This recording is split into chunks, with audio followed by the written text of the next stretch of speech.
We are now going to focus on the characteristics of life and what it means to be alive. What does life encompass? Now, something that you need to be aware of is that there's not a set number of characteristics of life. Some resources may say 5, may say 6, may say 7, may even divide it up even further into 8 or 9 characteristics. We will have some subcategories today, but we're going to kind of focus and stay with 7 characteristics. Before we go on to the characteristics of life, the signs that something is alive, showing us something is alive, let's focus on the requirements of life. One requirement is going to be water. All living things need water. We learned that there's about 60%, we said specifically 67% of water in the human body. That can fluctuate a little bit. But what we have here is water is the most abundant chemical compound molecule in the body. This is for transport, a regulation of body temperature as we sweat, as we try and cool off. Our body, our cells need water. Then food. Food, substances that provide energy. We break down the food material. We take that food material that is actually divided further into molecules, into compounds, certain elements our body needs, some in higher amounts, some in lower amounts, specifically carbohydrates for energy. Then we have oxygen, which is a gas needed, not just for us to breathe into our lungs. It's a lot bigger than that. We breathe it in through our lungs. We then pass the oxygen to our blood vessels, which transport it to our cells. And this is where we need the oxygen to be dropped off at the cells of our body. If the oxygen just goes to our lungs and then stops there, we would die. We need the oxygen being transported through our blood, dropped off at our cells, so our cells can go through a process called glycolysis in the Krebs cycle. It takes the carbohydrate, uses the oxygen, and allows us to get energy. We need heat. Heat is a form of energy. This is a product of metabolism. We need heat to function, okay, to stay alive. We need to maintain a body temperature. And then we have pressure. Without pressure, we would not be able to breathe. Our lungs would not work. The pressure within our thoracic cavity, the lungs move in and out, inhale, exhale because of the pressure and the diaphragm moving and working. Think about a straw. Without pressure, you wouldn't be able to suck it up. So think about your blood vessels. Think about the different tubes in our body to move blood throughout our body. Now, biology refers to the study of life. Ology means study. Bio means life. So this is a life study, or the study of life. Now, our characteristics of life are going to include cell organization. We're going to talk about responsiveness, reproduction, growth, and some resources will divide growth into growth, development, or change. Then we have energy production, which could be part of digestion. And then we have excretion of waste, and that can not only be with excreting food, but this could be breathing out CO2. And then we have death. Now, a key word that you need to be aware of is metabolism. And metabolism is a chemical process in a living organism that allows it to stay alive. It's basically and essentially breaking down, digesting food to get energy. So we've already in the previous chapter talked about the basic organization from atom, molecule, macromolecule, organelles, and then to cells. So cells are that basic building block, that foundational structure of all living things, whether it's bacteria, protists, fungi, plants, and animals. It's starting at the cell point. Humans, however, their cells can't live on their own, forming a new organism. So cells are the basic living units of organization function. So bone cells, muscle cells, nerve cells, skin cells. All cells come from pre-existing cells. An organism is going to come from the initial sperm and egg cell combined together. Stem cells have genetic information. So cells are going to come from cells. Cells consist of organelles. Organelles consist of macromolecules and molecules and atoms. And we already talked about this, so you need to go to the previous notes and kind of review this content from atom, molecule, organelle, cell, tissue, organ, organ system, and organism. So you are responsible for the definition of those levels of organization. And just a reminder that all living things are made up of cells. Humans are eukaryotic cells, meaning they have membrane-bound organelles. Now let's move to responsiveness. Responsiveness is reacting to a stimulus, reacting physically or chemically to something. This could be a change on the outside, like sound, like a noise, like light, like temperature or touch. If someone pokes you, you push away. Or this could be inside your body. This could be a chemical. This could be a hunger pain. This could be a contraction or a movement of your intestines or your muscles. Now, as we're talking about responsiveness, we're going to address homeostasis. And you probably learned homeo refers to the same and stasis referring to a state. So homeostasis is referring to the steady state, the state of balance. So if you're hot, you're kind of out of balance. So what does your body want to do? If you're real hot, you're going to start sweating to bring your body temperature to the normal 98.6 degrees Fahrenheit. If you're too cold, you're below that temperature, what are you going to do? You maybe start shivering, your muscles start contracting, maybe you put on a coat. You want to create an environment to where you come back to that steady state, that normal temperature. So different things do affect homeostasis. Stress affects homeostasis. Different chemical concentrations, temperature, and so on. Now, movement in some resources would be a separate characteristic of life. We're going to kind of keep it in to this same characteristic of responsiveness. If an animal is being poked or prodded, it will run away, it will move. If it senses food, it will go towards the food. So this is a self-initiated change, a movement from one place to another. This could be internal body movement, as we talked about. Different chemical concentrations, different things could cause the body to move in a certain way. Now, circulation is a type of movement.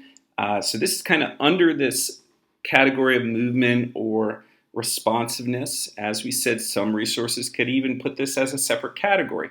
But circulation is just a movement of body fluids in your body, blood, urine, even solids such as food, and even chemicals, different hormones and enzymes can be transported throughout the body, whether it's in intestines or in the arteries or veins.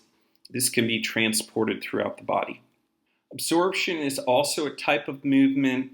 This is basically very similar to a type of circulation, but this is going to be substances passing in and out or through certain membranes. So as we digest our food, basically our stomach, our small intestine, our large intestine will absorb those nutrients from the intestine into the blood vessels, into the little capillaries that are hooked to the intestine. There's little folds inside the intestines that could absorb and take in the elements, the compounds that are being broken down from the food, and then absorb it and then transport it in the blood. So absorption is also a type of basic movement of taking it from the intestine and sucking it in, to the outside of the intestine into the bloodstream. So that can happen with nutrients from food, but that can also happen with water. And that's what the colon actually does. The colon, the large intestine, doesn't digest food. Its main function is to absorb water. So if you're having diarrhea, you're having a problem with your large intestine, with your colon. Then let's move to reproduction. Now, in life science, you learned about asexual versus sexual reproduction. We're going to focus only on sexual reproduction since we're talking about human anatomy. The focus here for sexual reproduction is you get half of your genetics from mom, you get half of your genetics from dad. So basically, the female egg or ovum is going to contain 23 chromosomes, and then the male sperm, male gamete, is going to contain also 23 chromosomes. When they bond, they form a zygote. So those two gametes, they form a zygote, and now they have 46 chromosomes, or we can say 23 pairs of chromosomes. So you can see the picture on the bottom left shows us a Punnett square identifying the probability of getting an allele from mom, getting an allele from dad on that chromosome. Are you going to be homozygous? Are you going to be heterozygous? Are you going to be dominant or recessive? The chances of getting that trait. Are you going to look more like mom? Or are you going to look more like dad? But then the bottom right picture shows us a karyotype. Maybe you remember that from life science. A karyotype is a chart that shows us the 23 pairs of chromosomes. So we do have a total of 23 pairs, so 22 autosomal chromosomes and one pair of sex chromosomes. And that pair of sex chromosomes identifies if you're a male or a female. So if you are XY, genetically, you are identified as a male. If you are XX, you are genetically a female. So XY would be a male, XX would be a female. That determines the sex of the individual. And as we said, parents will pass on characteristics, different attributes, different features. This can be described as not just physical, how you look, but mental, emotional characteristics. Do you act more like mom? Do you act more like dad? These different characteristics. So you can kind of look at Miss Allison's features, my features. You can kind of see which kids look more like Miss Allison, which kids look more like me. Hopefully you didn't say Sparky looked more like me. But basically you can see my four beautiful kids there as you can see them grow and develop. And that's going to lead to the next category or next characteristic of life, which is growth. Now, growth is a basic description of an increase of size, but also an increase in the number of cells. So as you grow and develop, you're going to be dividing, your cells are going to be dividing when you're at the point of conception. The sperm and egg, the two gametes form one zygote. That one individual cell then divides into two, into four, into 16. So the focus here is there's going to be an increase of cells, not just getting bigger. Now, energy production is primarily ingesting food. Ingesting means taking in food. We put it into our mouth, into our body. Mechanical digestion is referring to the breakdown with our teeth, or crushing it, or churning it in our stomach. Chemical digestion is going to be the enzymes are ripping it apart into smaller molecules, into those macromolecules, then molecules, atoms, elements for us to use. Once we ship those maybe sugars or carbohydrates through our blood to our cells, we're going to use that and we're going to bring it into the cell into the specific organelles. So it's going to be brought to the cytoplasm, which is the fluid, or brought to the mitochondria. Now, the mitochondria is going to take that sugar and break it down. And as it breaks it down, it's going to release an energy molecule called ATP. So the focus here is animals, in order to get energy, they have to eat food. Basically, they're not like plants where they can just stay in the sunlight, perform photosynthesis, but animals, humans are heterotrophs. They have to engulf, they have to consume, whether they consume plants or other animals, meat, they have to eat other things. Now, the energy is being used, and we learned that is called metabolism to perform a life function. Now, energy allows us to move, grow, develop, do all those other characteristics that we talked about. So this is very vital. Okay, so in order to have energy, we need to eat. And let's talk about nutrition. Nutrition is a lot more than these nutritional facts they just slap on the side of the food box, just eating healthy. But the focus here is nutrition is an overall process. You take in food, you break it down, and you use it for growth and repair of tissues. So nutrition could be good nutrition, but there can also be poor nutrition or bad nutrition. So that's why it's very important for us to know what foods, okay, provide the right elements to provide good nutrition or healthy nutrition for our body in order to grow and develop. Because if we're having poor nutrition, if we're taking in maybe bad food that have a lot of chemicals, or not taking in the right elements for our body to grow, our growth, our height can be stunted. We could have heart failure. Now, we did talk about digestion before with the alimentary canal. That is the pathway in which food passes. So that's going to be mouth, esophagus, stomach, small intestine, large intestine, and anus. You're going to need to memorize that when we go to the digestive system anyways, so you might as well be studying it now. So when you put food in your mouth, it goes mouth, kind of throat, esophagus, stomach, small intestine, large intestine or colon, and then it comes out the anus. Now there's other digestive organs such as the liver, gallbladder, pancreas.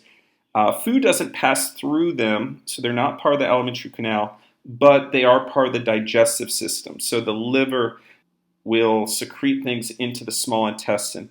Same thing with the pancreas. So they are part of the digestive system. And then we have excretion. Then we have excretion, which is a removal of waste. This isn't just urine and feces, but this could be sweat. This could be breathing out carbon dioxide, which is waste.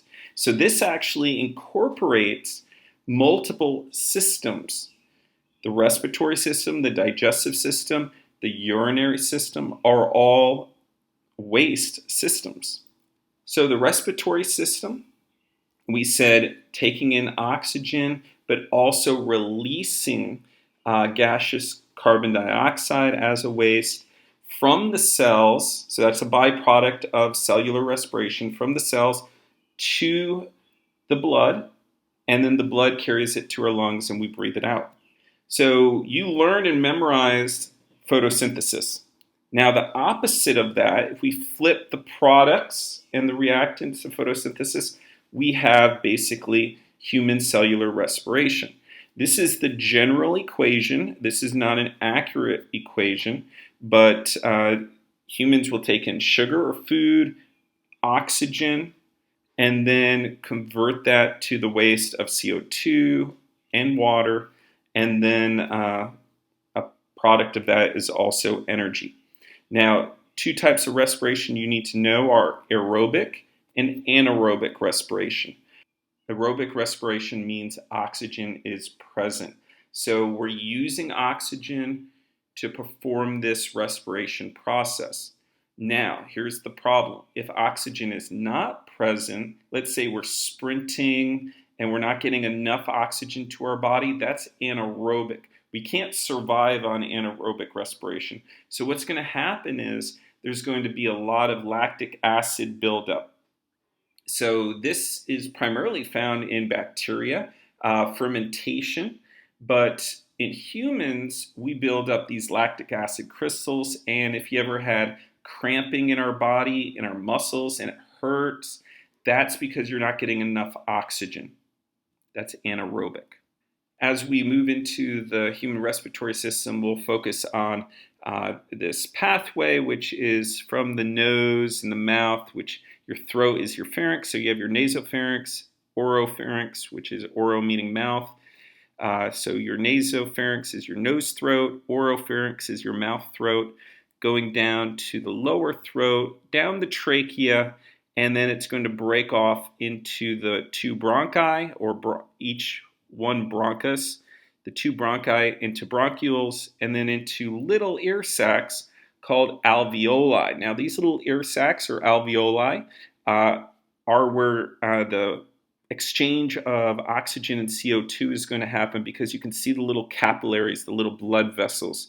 Now, the blood vessels, you see red and blue. That doesn't mean the blood is red and blue. That's just talking about what is oxygenated blood versus deoxygenated blood. Okay, another excretory, tying in digestion not only to energy production but also waste. So if we break food down, we have decomposition, which is a catabolic reaction. We did talk about decomposition and synthesis in chemistry class. Now, you are going to learn about this in the next couple chapters if you don't remember this. But synthesis means bonding two elements or atoms together to get something bigger, and then decomposition means breaking it down, so digesting it. So that's primarily what's going to happen here, is a decomposition, a catabolic reaction. The digestive system, and you're going to need to know all these later on, not for this test, but you will see these again. This is all of the digestive system, these 2 pages. Then we have the urinary system, which is also known as the renal system. Renal specifically means kidney, though, so it's not going to be used as much. You're primarily going to hear the urinary system, but they are interchangeable, because the renal system gets all the water, salts, and sugars from the blood, filters it through the kidneys, and then passes it to the urinary bladder. So we're either focusing on urination coming out of the urethra or urinary bladder, or you're focusing on where it starts at the kidneys to get to the urinary bladder. So it doesn't matter. But basically, here's the structure of the kidney, and you can see the blood vessels drop off the blood, and the kidney has these little filtering units, these little renal pyramids that will start filtering, getting rid of extra water and salts and sugars, and that will then be passed to the 2 ureters. So each kidney has a ureter, and then that goes down to the urinary bladder, and then you pee it out your little urethra, which is your pee tube. So we're going to end with number 7, death. The question is, what will happen when you die? What do you believe? What are you putting your faith in?